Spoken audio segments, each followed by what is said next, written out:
کہنے لگے آپ 19 میں آئے تھے، 2019 میں ایک دکان پہ ملازمت کرتا تھا چھوٹی سی،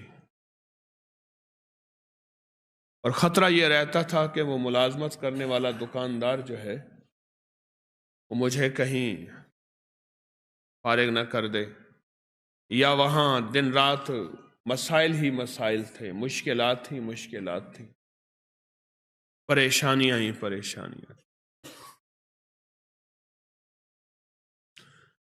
آپ نے مجھے دو چیزیں بتائی تھیں، ایک 129 بار سورت کوثر،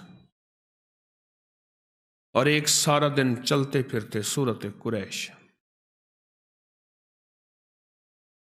ہوا کیا؟ منظر کیسے بدلا؟ اس نے جو مجھے نقشہ بتایا وہ میں ذرا بتاتا ہوں۔ کہنے لگا میں نے پڑھنا شروع کر دیا۔ یہ میں بتا رہا ہوں آپ کو، ایک الفاظ کے جذبے ہیں، نعت کے، ایک دل کے جذبے ہیں کہ کملی والے کا کوئی امتی پریشان حال ہے تو پریشان حال نہ رہے۔ میرے آقا کا کوئی امتی ہے، وہ کسی رنگ، نسل، کسی مزاج، کسی مذہب، فرقے کا ہے، میرے امتی، کملی والے کا امتی خالی نہ رہے۔ کہا کہ میں نے 129 بار سورت کوثر پڑھنی شروع کر دی، اور جذبے کے ساتھ سورت قریش پڑھنی شروع کر دی۔ یہ جو انہوں نے لفظ جذبہ کہا ہے نا، یہی جذبہ فیصلے کرواتا ہے۔ الفاظ سے زیادہ کیفیات فیصلے کرواتے ہیں۔ میری بات پہ غور کریں،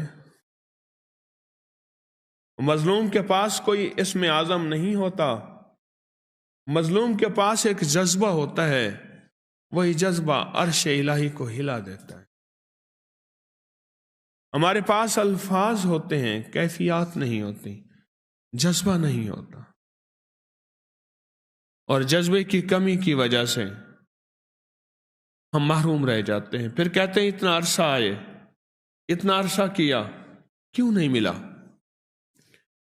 جذبہ جذبہ جذبہ۔ تو کہنے لگے میں نے جذبے سے پڑھا، جذبے سے پڑھا۔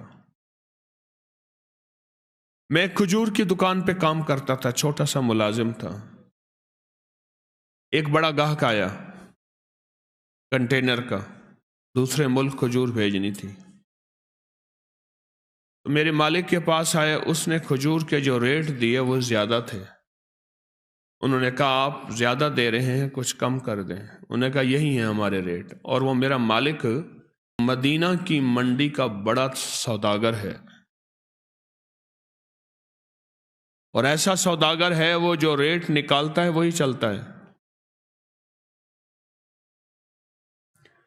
کہا کہ انہوں نے مجھ سے رابطہ کیا، میرے رابطے تھے چونکہ اور تاجروں سے، میں نے کم ریٹ پہ وہی چیز ان کو دے دی، کنٹینر بھر کے بھیج دیا، اور مجھے اتنا بچ گیا۔ کہا کہ وہ سب سے پہلا تحفہ تھا 129 بار سورت کوثر اور سورت قریش کا۔ 19 گیا، 20 گیا، 21 گیا، اب 22 بھی گیا۔ آج میں خود تاجر ہوں، آج میں خود تاجر ہوں۔